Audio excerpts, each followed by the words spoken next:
ओम शांति।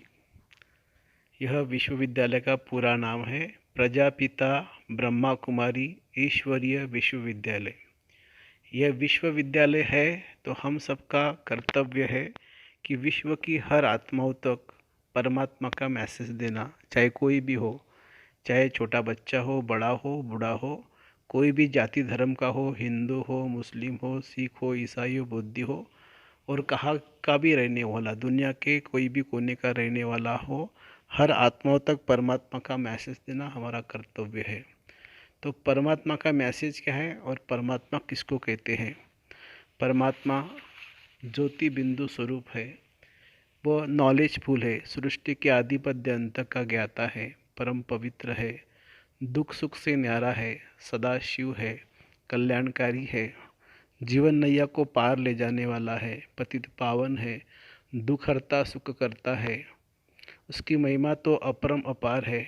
उसकी महिमा के लिए कहते हैं कि सागर को स्नायु बना लो, इस धरती माता को कागज बना लो, और सारे जंगल को कलम बना लो। और स्वयं विद्या की देवी माँ सरस्वती भी वंदना लिखने बैठे या महिमा करने बैठे तो भी परमात्मा की वंदना हो नहीं सकती। इतनी परमात्मा की महिमा अपरम अपार है। तो परमात्मा हम सबको क्या मैसेज देते हैं? परमात्मा, जैसे आप हिंदू लोग होंगे तो आपको मालूम है 4 युग, सतयुग, त्रेता युग, द्वापर युग, कलयुग, एक साइकिल है। जैसे छोटा साइकिल होता है, एक सप्ताह का साइकिल, जैसे रविवार, सोमवार, मंगलवार, बुधवार, गुरुवार, शुक्रवार, शनिवार, वापस वापस वही रिपीट होता है, इसे एक छोटा साइकिल कहा जाता है। फिर दूसरा साइकिल है महीनों का, जनवरी से लेकर दिसंबर तक, ये भी रिपीट होता है। फिर तीसरा साइकिल है ऋतुओं का, जैसे ठंडी के दिन, गर्मी के दिन, बरसात के दिन। यह 4 मास का एक साइकिल होता, ऋतु होता है, और ये भी वापस वापस रिपीट होता है, ये भी एक साइकिल है। इसी प्रकार सतयुग, त्रेता, द्वापर, कलयुग, ये भी एक साइकिल है। लेकिन ये साइकिल थोड़ा बड़ा होने के कारण हम लोग इसको नहीं जानते हैं। तो परमात्मा इस साइकिल के बारे में बताते हैं। सतयुग, त्रेता, द्वापर, कलयुग, ये चारों युग इस धरती पर होते हैं। तो जिस समय इस धरती पर सतयुग था तो उस दुनिया को स्वर्ग, पैराडाइज, हेवन कहा जाता था। वहाँ पर हम मनुष्य आत्माएं 16 कला संपूर्ण, संपूर्ण निर्विकारी, मर्यादा पुरुषोत्तम, संपूर्ण निर्विकारी और संपूर्ण अहिंसक थे। श्री लक्ष्मी श्री नारायण के समान। नर ऐसा नारायण के समान था, नारी ऐसी लक्ष्मी के समान था। वहाँ पर सुख, शांति, आनंद, प्रेम, पवित्रता से संपूर्ण जीवन था। दुख का नाम निशान नहीं था। दुख क्या होता है ये कुछ भी पता नहीं था। ऐसे सुंदर दुनिया में हमारे लक्ष्मी नारायण के समान 8 जन्म होते हैं। वहाँ पर दुख का नाम निशान भी नहीं होता है। ऐसे सुंदर 8 जन्म हमारे होते हैं, और 16 कला संपूर्ण आत्मा होती है। फिर आता है त्रेता युग। त्रेता युग में हम राम सीता के समान 12 जन्म लेते हैं। वहाँ भी सुख, शांति, आनंद, प्रेम, पवित्रता होती है, पर आत्मा की 2 कला कम हो जाती है, 16 कला से 14 कला पर आ जाती है। जैसे त्रेता युग को कहा जाता है सिल्वर एज, और गोल्डन एज, और सतयुग को कहा जाता है गोल्डन एज। गोल्डन एज ख़त्म हुआ, सिल्वर एज आया, फिर आता है कॉपर एज माने द्वापर युग। तो द्वापर युग में हम मनुष्य आत्मा की 16 कला से 14 कला और 14 कला से 8 कला पर आ जाते हैं। तो हमारी जो पवित्रता की शक्ति, देवत्व शक्ति, सनातन शक्ति, ये धीरे धीरे लॉस हो जाती है, कम हो जाती है, और हम थोड़ा बॉडी कॉन्शियस में आ जाते हैं। तो हमको एक दुख की फीलिंग होती है कि मेरे अंदर से कुछ, बहुत कुछ चला गया, पवित्रता की शक्ति चली गई, तो दुख की फीलिंग होने लगती है। हमको मन की शांति की ज़रूरत पड़ती है। तो हम मन की शांति के लिए द्वापर युग से पूजा पाठ शुरू करते हैं, और पूजा के लिए हम पहला मंदिर बनाते हैं सोमनाथ का। ये सोमनाथ का पहला मंदिर, यही महान आत्मा जो नारायण की आत्मा है, उस समय राजा विक्रमादित्य होती है और ये पहला मंदिर बनता है। ये पहला मंदिर बनता है तो ये सोने का मंदिर और हीरे का शिवलिंग रखा जाता है, क्योंकि वहाँ पर अपार धन संपत्ति होती है। ऐसे हमारे पूजा करते करते या द्वापर युग में 21 जन्म होते हैं। शुरू शुरू में हम एक निराकार परमपिता परमात्मा की पूजा करते हैं, एक लिंग की पूजा। फिर जिसने जैसे कहा, श्री कृष्ण की पूजा, श्री नारायण की पूजा, ऐसे ऐसे करते करते पूजा का विस्तार होता है और द्वापर युग में हमारे पूरे 21 जन्म होते हैं। फिर आता है कलयुग। कलयुग में हमारे होते हैं 42 जन्म, कल कलिश का युग। या 42 जन्म क्यों होते हैं? क्योंकि यहाँ पर अकाल मृत्यु शुरू हो जाता है। यहाँ अनेक अनेक कारणों से अकाल मृत्यु होता है। यहाँ एक दिन का बच्चा भी अचानक शरीर छोड़ देता है, बैठे बैठे यूथ हार्ट फेल होने के कारण शरीर छोड़ देता है। हम फ्लाइट से जा रहे, फ्लाइट क्रैश हो गया तो मृत्यु हो जाती है। ऐसे हजारों कारणों के कारण यहाँ अकाल मृत्यु शुरू हो जाती है। तो परम पिता निराकार ज्योति स्वरूप शिव बाबा ये समझाते हैं कि मैं आप आत्माओं को सतयुग से लेकर कैसे सुंदर बना के भेजा था। सतयुग में 8 जन्म, त्रेता में 12 जन्म, द्वापर में 21 जन्म और कलयुग में 42 जन्म। ऐसे लक्ष्मी नारायण के समान सुंदर देवी देवता थे और जन्म मरण के चक्र में ऐसे बन गए हैं। तो ये श्री लक्ष्मी नारायण का ये 84वां जन्म दादा लेखराज।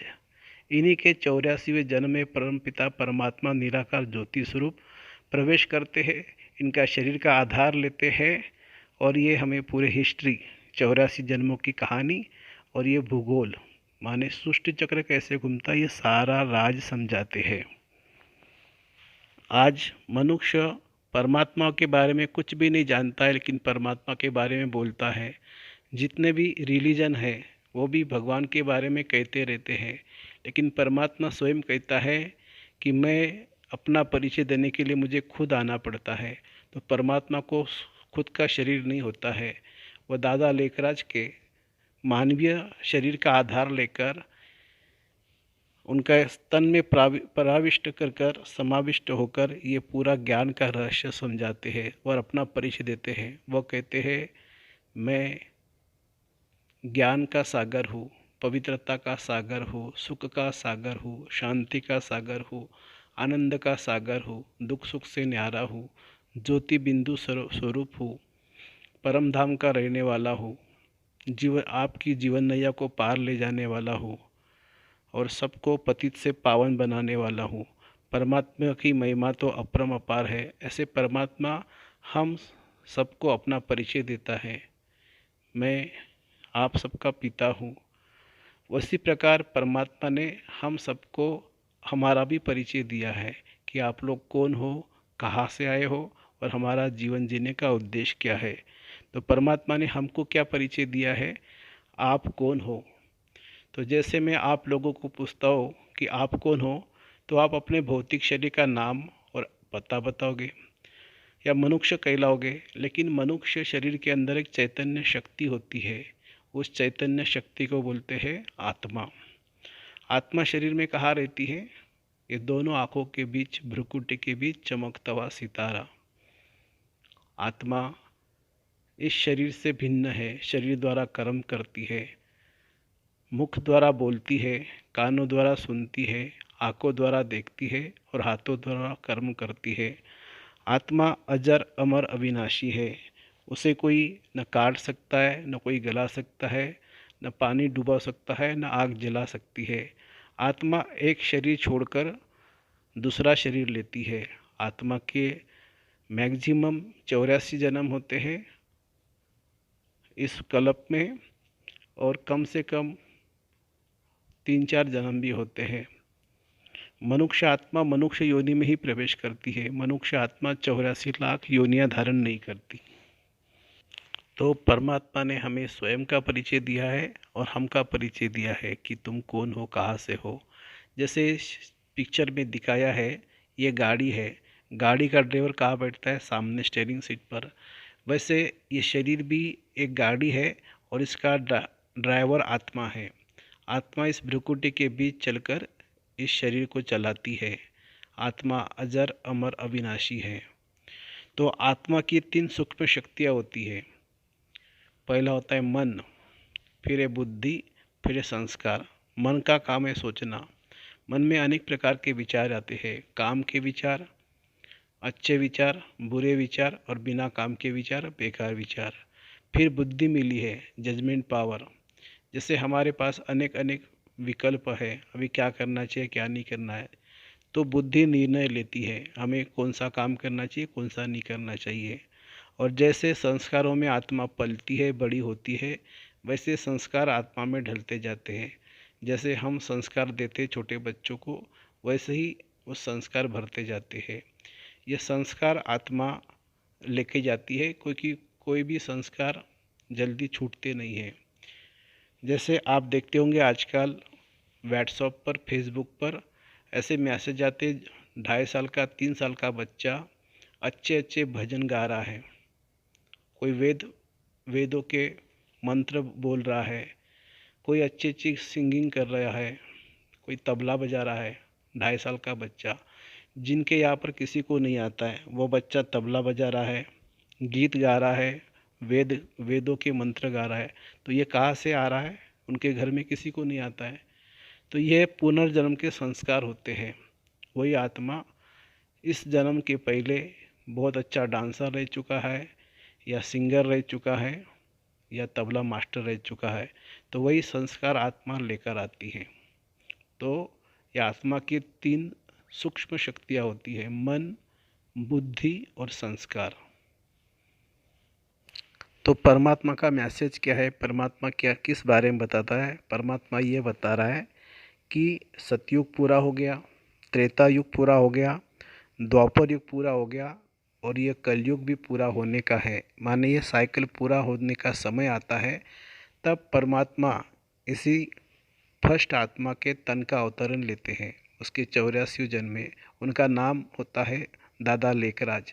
परमपिता परमात्मा उस दादा लेखराज का नाम रखते हैं प्रजापिता ब्रह्मा, और प्रजापिता ब्रह्मा के द्वारा ये 84 जन्मों की पूरी कहानी माने हिस्ट्री सुनाते हैं, और यह सृष्टि चक्र कैसे घूमता है ये जागरूक समझाते हैं। परमात्मा का अवतरण कल्प के संगम युग होता है। अभी सारी दुनिया के लिए कलयुग चल रहा है। जैसे आप हिंदू लोग हैं, तो आप अधिक का मास या पुरुषोत्तम मास मनाते हो।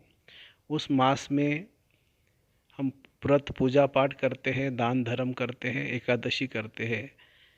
उस मास में गंदा खान पान छोड़ देते हैं। उसी प्रकार सारी दुनिया के लिए कलयुग चल रहा है।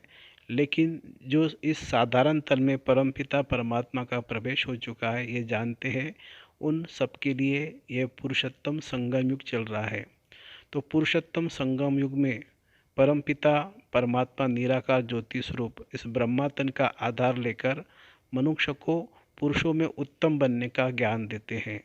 तो कहते हैं ना, नर ऐसी करनी करे नर सो नारायण बने, और नारी ऐसी करनी करे नारी सो लक्ष्मी बने। तो कौन सी करनी करना है? परमपिता परमात्मा निराकार शिव इस विद्यालय के द्वारा पढ़ाता है, इसलिए पुरुषों में उत्तम बनने का ज्ञान देते हैं। तो पुरुषों में उत्तम है ये श्री लक्ष्मी श्री नारायण। तो ऐसा परमात्मा ज्ञान इस विश्वविद्यालय के द्वारा रोज यहाँ पढ़ाता है। अभी आपको 1 मिनट के लिए बता देते हैं कि परमात्मा कहाँ का रहने वाला है। परमात्मा परम धाम का रहने वाला है। ये आप पिक्चर देख रहे हो, यह है पृथ्वी, यह सूर्य चांद तारांगन। उस हमारा कोई भी साइंटिस्ट या वैज्ञानिक आज चांद तक पहुंचा है और सारा खोज कर रहा है, लेकिन परमात्मा ने हमको इसके ऊपर की दुनिया की बताया है। कोई भी विज्ञान सूरज के ऊपर नहीं जा सकता है, लेकिन परमात्मा ने यह सूरज के ऊपर ब्रह्मापुरी, विष्णुपुरी, शंकरपुरी से भी ऊपर लाली लाल प्रकाश होता है। उसको बोलते हैं आत्माओं का घर, परम धाम, शांति धाम, मुक्ति धाम, कोई बोलते मोक्ष धाम, और मुस्लिम लोग कहते हैं उसको 7वां आसमान। वहाँ पर परमपिता परमात्मा का निवास स्थान है, वहाँ परमात्मा रहते हैं। हम सभी मनुष्य आत्माएं भी उस परमात्मा के साथ अपने धर्म की सेक्शन अनुसार वहाँ रहते हैं, और जब हमारा पाठ नीचे पृथ्वी पर एक बार जन्म लेने आ जाते हैं तो ऊपर जाने का रास्ता भूल जाते हैं। तो परमात्मा को फिर से आना पड़ता है, हमें ज्ञान और योग से फिर से पावन बनाने के लिए। और परमात्मा इन्हीं साधारण तन का आधार लेते हैं। अभी आपको एक प्रश्न आता होगा कि दुनिया में इतने साधु संत महात्मा तपस्वी लोग बैठे हैं, फिर परमात्मा इन्हीं के तन का आधार क्यों लेते हैं? क्योंकि यही वो एक महान आत्मा है जो पूरे 84 जन्म लेती है। यही वो नारायण की आत्मा है, उस नारायण की ये 84वां जन्म का ये पार्ट है, और इन्हीं के तन का आधार लेते हैं। ये एक महान आत्मा थी। इनका नाम दादा लेकराज था। ये अपने लौकिक जीवन में जवारी का बिजनेस करते थे। अपने लौकिक जीवन में 12 गुरु किए थे। इनका नित्य नियम था रोज गीता का पाठ करना। कोई भी राजा महाराजा भी इनको मिलने आते थे तो भी गीता का पाठ किए बगैर किसी से मिलते नहीं थे। और ये अपने साथ सदा श्री नारायण का चित्र रखते थे और उन्हें उनको बार बार देखा करते थे। ऐसे ये बहुत धार्मिक वृत्ति के थे। अपने लौकिक जीवन में इन्होंने 12 गुरु किए थे, और कोई भी महात्मा लोग इनके घर आते थे, साधु सन्यासी, तो उस ज़माने में 20-25 हज़ार लोग 20-25 हज़ार रुपया खर्चा करके सभी को, सारे गांव को भोजन कराते थे। ऐसा इनके बहुत रॉयल संस्कार थे। एक दिन 12वें गुरु का सत्संग चल रहा था इन्हीं के यहाँ पर। तो दादाजी का अभी तक की स्वभाव था कि कभी सत्संग के बीच उठा नहीं करते थे, लेकिन आज सत्संग के बीच उठ जाते हैं। तो इनके पत्नी को लगता है कि दादा कभी उठते नहीं है, क्यों उठे? तो वो उनके पीछे चलती है। उसके बाद उनके बहू को भी लगता है दादाजी क्यों उठे, तो दोनों उनके पीछे चलते हैं। दादाजी उस कमरे से बाहर जाकर दूसरे कमरे में, अपने पूजा के कमरे में जाते हैं, और जैसे ही वहाँ प्रवेश करते हैं तो पूजा का कमरा पूरा लाली लाल प्रकाशमान हो जाता है। जैसे परमधाम लाली लाल है, ऐसा कमरा भी लाली लाल होता है। और उनके तन में परमपिता परमात्मा का आगमन होता है, और उनके मुख से महावाक्य निकलते हैं। निजानंद स्वरूपम शिवोहम शिवोहम, ज्ञान स्वरूपम शिवोहम शिवोहम, प्रकाश स्वरूपम शिवोहम शिवोहम। मने मैं ज्ञान का सागर शिव हूँ, मैं प्रकाश स्वरूप शिव हूँ, और मैं आप सबका पिता शिव हूँ। तो दादा को इसके बारे में कुछ ही पता नहीं पड़ता है। उनको एक लाइट थी, एक माइट थी, और बहुत ही अत्यधिक आनंदित हो उठते हैं, बहुत सुखद अनुभव होता है। लेकिन ये दृश्य उनके युगल ने, उनके बहू ने देखा होता है कि कैसे उनके मुख से महावाक्य उच्चारे थे।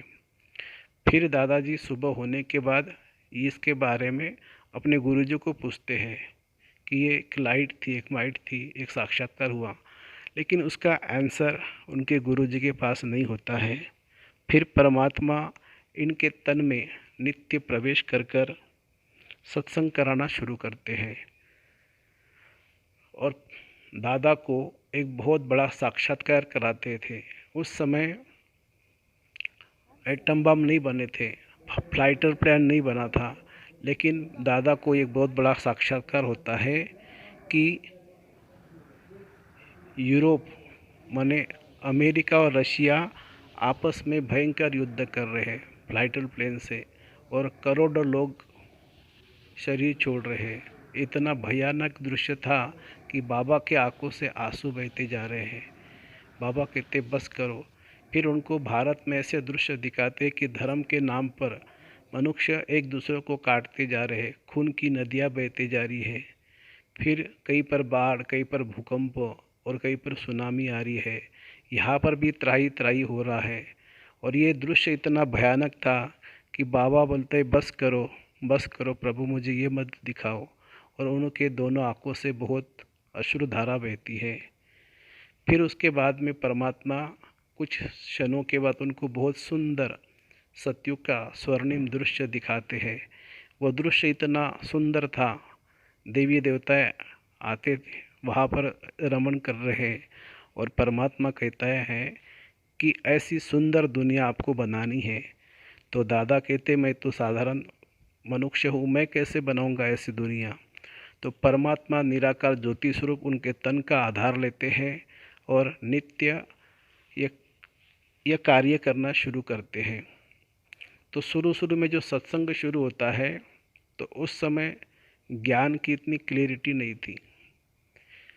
केवल दादा के तन में परमात्मा आते थे, और जितने भी आत्मा बैठे थे, जैसे शुरू से अपने घर से शुरू होता है, 25-30 लोग बैठे हैं, और बाबा केवल ओम की ध्वनि करते हैं। ओम।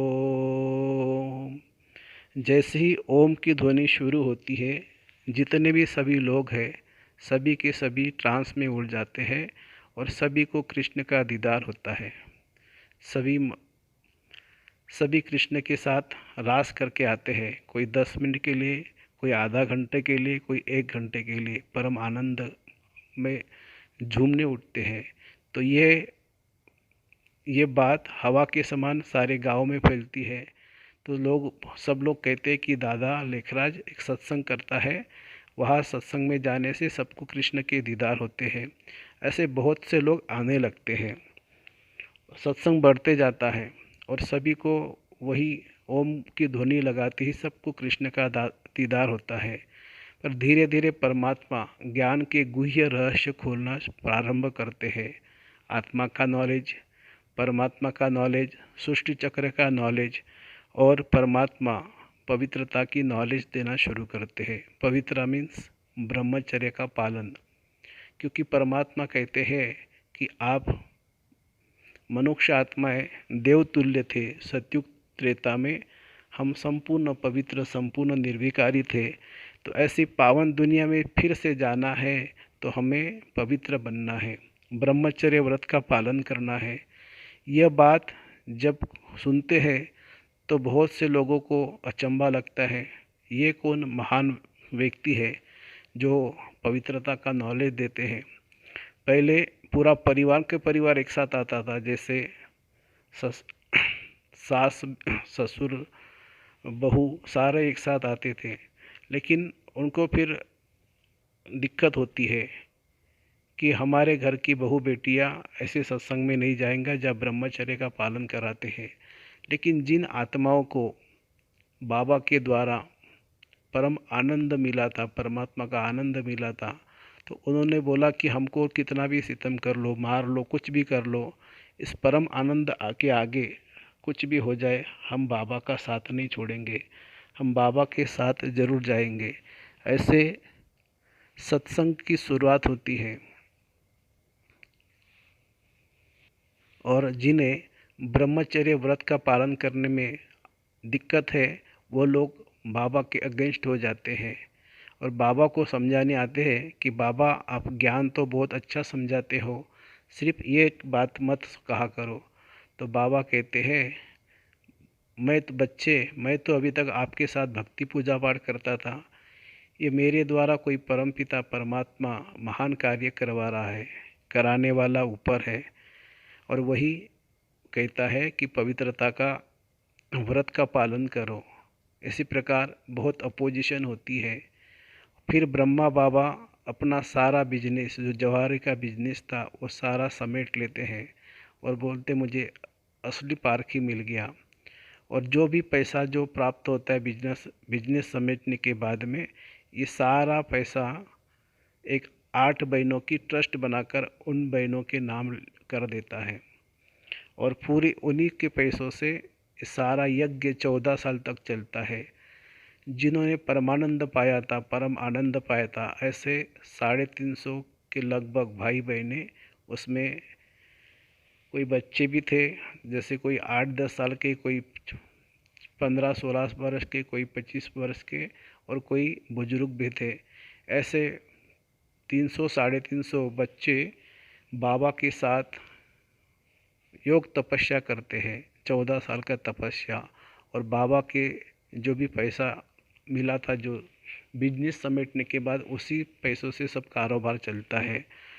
दादियाँ कहती है कि बाबा ने हमें राजकुमार जैसी पालना दी इस 14 वर्ष में, और बहुत ही तपस्या करवाते हैं। और फिर जब भारत पाकिस्तान अलग होता है तो परमात्मा का मैसेज आता है कि आप भारत में चले जाओ। तो फिर यह संस्था माउंट आबू में स्थानांतर होती है। ये हमारा पांडव भवन है, यहाँ पर मुख्यालय है। फिर धीरे धीरे बाबा कहता है कि ये विश्व का पिता का ज्ञान है, सभी आत्माओं को देना है। जैसे हमने जो परमात्मा से परमानंद पाया है, जो सुख पाया है, वो सभी आत्माओं को देना है। परमात्मा का संदेश सभी को देना है। तो बाबा इन महान आत्माओं को, जो 300 350 बाबा के पास बच्चे थे, उनको दो दो बच्चों को अलग अलग जगह पर भेजता है। किसी को बॉम्बे, किसी को कलकत्ता, किसी को पूना, किसी को दिल्ली, ऐसे अलग अलग जगह पर भेजकर वह धीरे धीरे सेवा केंद्र ओपन होते हैं। और आज पूरे भारत भर में हमारे 9,000 से भी अधिक सेवा केंद्र है जो बड़े बड़े हैं। और सब सेंटर और गीता पाठशाला 1.5 लाख से भी ऊपर है, जो हमारे बहनें राजयोग की पढ़ाई पढ़ाकर सारे विश्व को पावन बना रहे हैं। ये 7 डे का राजयोग कोर्स होता है, जहाँ पर सेंटर पर बिना मूल्य ये सिखाया जाता है।